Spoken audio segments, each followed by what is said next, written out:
Doctor बीना चतुर्वेदी की आवाज़ में उनके कहानी संग्रह दहलीज के सपने से सुनिए कहानी समझदार बिटिया। इसमें नीरज जी की पत्नी की मृत्यु के बाद वह अकेले रह गए थे। इकलौती बिटिया ससुराल चली गई थी।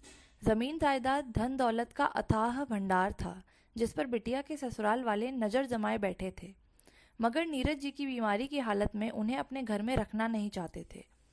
बिटिया ने समझदारी दिखाकर कोठी को अनाथ आश्रम बना दिया और सारी जमीन जायदाद बेचकर अनाथ आश्रम चलाने के लिए फंड जमा करवा दिया था। अनाथ आश्रम बन जाने से उस कोठी में रौनक हो गई थी। सुनिए कहानी समझदार बिटिया। अणिमा के देहांत के पश्चात उनके पति नीरज की जिंदगी एकदम नीरस हो गई थी। वह एक एक दिन बड़ी मुश्किल से काट रहे थे। संतान के रूप में इनके केवल एक बेटी थी और उसकी शादी माता पिता ने यथा समय कर दी थी। बिटिया सपना ससुराल चली गई थी। नीरज के पास अथाह धन संपत्ति थी। कोठी बंगला जमीन जायदाद इतनी थी कि कई जिंदगियां बिना हाथ पैर हिलाए बड़े ठाट बाट से अपना जीवन व्यतीत कर सकती थी। मगर ढलती उम्र में धन संपदा के अलावा सहारे की जरूरत होती है। अणिमा के चले जाने के बाद नौकर चमन के सहारे वह अपना समय काट रहे थे। उनका स्वास्थ्य दिन प्रतिदिन गिरता जा रहा था। एक दिन नीरज की तबीयत अधिक खराब हो जाने पर चमन ने बिटिया सपना के पास खबर की थी कि बाबूजी बहुत बीमार हैं, बिटिया आप शीघ्र आ जाइए। बाबूजी की बीमारी का समाचार मिलने पर सपना और उसके पति समर्थ आ गए थे। बेहोशी की हालत में बिस्तर पर पड़े बाबूजी को देखकर सपना उनसे लिपट कर रोने लगी। समर्थ ने सपना को समझाते हुए बाबूजी से अलग किया था। सपना के साथ बाबूजी को गाड़ी में लिटाकर अस्पताल ले गया था। अस्पताल में पहुंचते ही नीरज का इलाज शुरू हो गया था। एक के बाद एक लगातार उनके टेस्ट हो रहे थे। उनका बीपी लो था और शुगर बढ़ी हुई थी।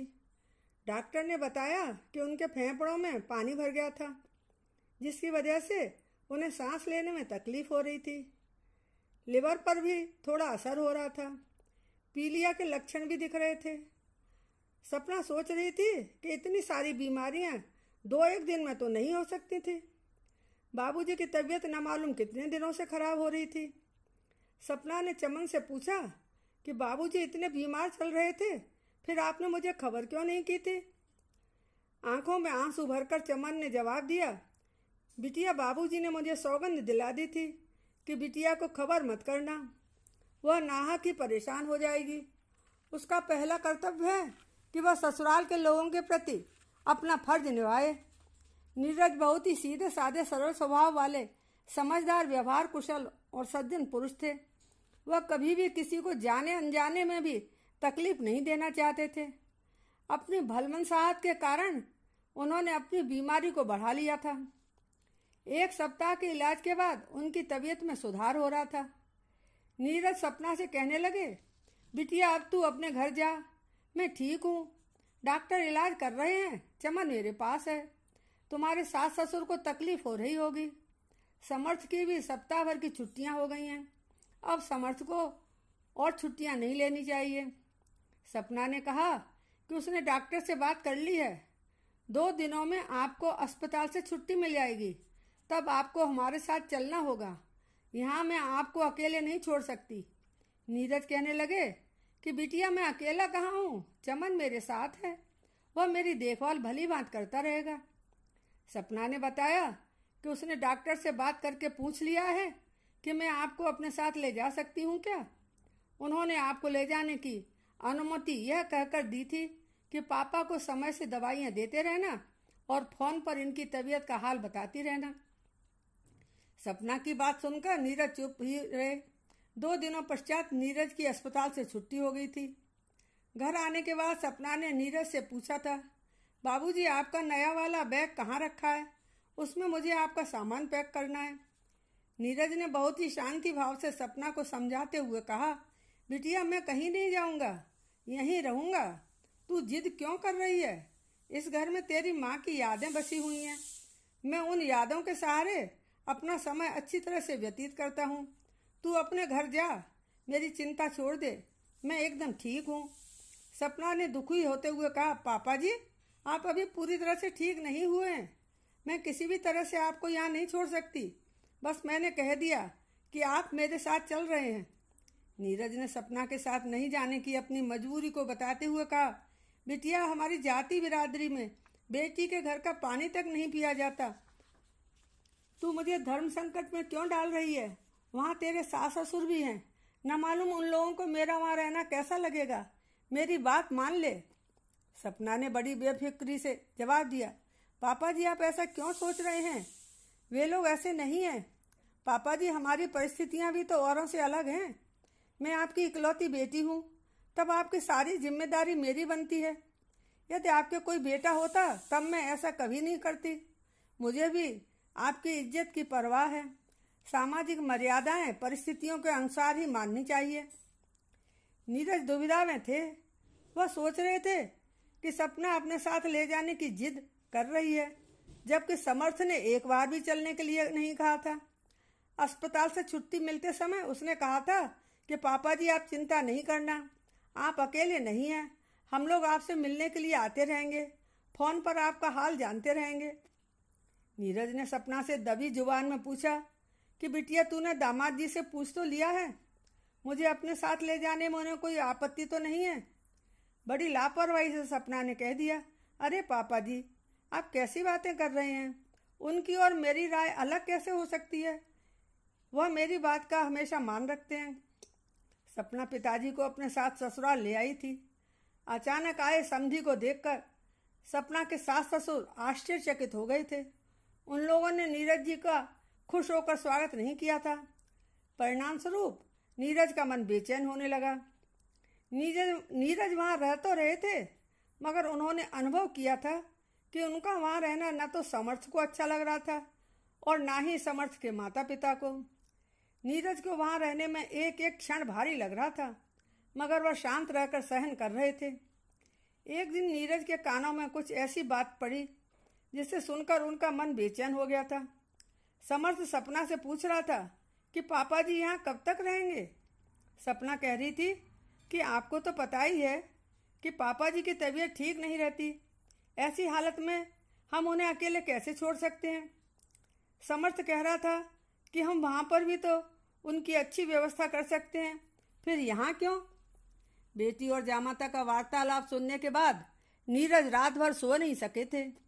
अगले दिन उन्होंने सपना से कहा था कि अब वह अपने घर जाना चाहते हैं।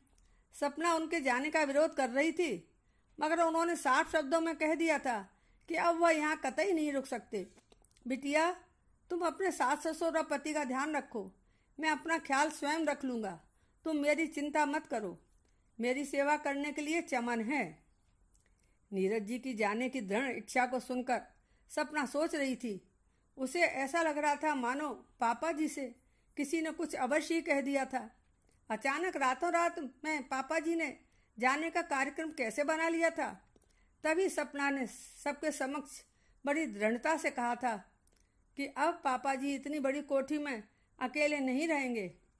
इस समस्या को दूर करने के लिए उसने एक फैसला कर लिया है। अब वह उस कोठी को अनाथालय का रूप देने जा रही है। यह सुनकर समर्थ और उसके माता पिता सपना का मुंह ताकते ही रह गए। उन्हें देखकर ऐसा लग रहा था मानो तीनों अपनी सुध बुध ही खो बैठे थे। सपना ने बताया कि वह भी कल रात भर सो नहीं सकी थी और तभी उसने यह फैसला कर लिया था। पापा जी की सलाह से वह एक ट्रस्ट बनाएगी। पापा जी और मम्मी जी के नाम से लिया गया प्लॉट और गांव की जमीन जायदाद को बेचकर उस पैसे को ट्रस्ट के फंड में जमा कर देगी। उस पैसे के ब्याज से अनाथ बच्चों की परवरिश होती रहेगी। पापा जी आपको मिलने वाली पेंशन की रकम भी इतनी अधिक है जिसे आप अपने ऊपर आधी भी खर्च नहीं कर पाते, वह भी अनाथ बच्चों के काम में आ सकेगी। भगवान का दिया हुआ सब कुछ है, फिर पापा जी आप अकेले रहकर कष्ट क्यों पाएं? सपना ने पूछा, पापा जी मेरे द्वारा लिया गया यह फैसला आपको पसंद आया या नहीं? नीरज जी ने बिटिया के फैसले को स्वीकारोक्ति देते हुए सिर हिला दिया था। सपना ने कहा, तब ठीक है पापा जी, आज से ही नहीं बल्कि अभी से हम लोग इस कार्य का शुभारंभ कर देते हैं। सर्वप्रथम ट्रस्ट का नाम नीरज अनाथाश्रम रखा जाएगा। बिटिया के द्वारा किए गए फैसले की शुरुआत करने की बात सुनकर नीरज जी को बहुत अच्छा लग रहा था। वह कहने लगे, अरे बिटिया, तूने तो बहुत जोरदार फैसला कर डाला। मेरे दिमाग में यह कार्य करने की अक्ल क्यों नहीं आई? बिटिया, इस कार्य को करने से एक पंथ दो काज वाली कहावत चरितार्थ हो जाएगी। जहाँ एक और अनाथ बच्चों का भला होगा, वहीं दूसरी ओर हमारी कोठी आबाद हो जाने से उसमें हमेशा रौनक बनी रहेगी।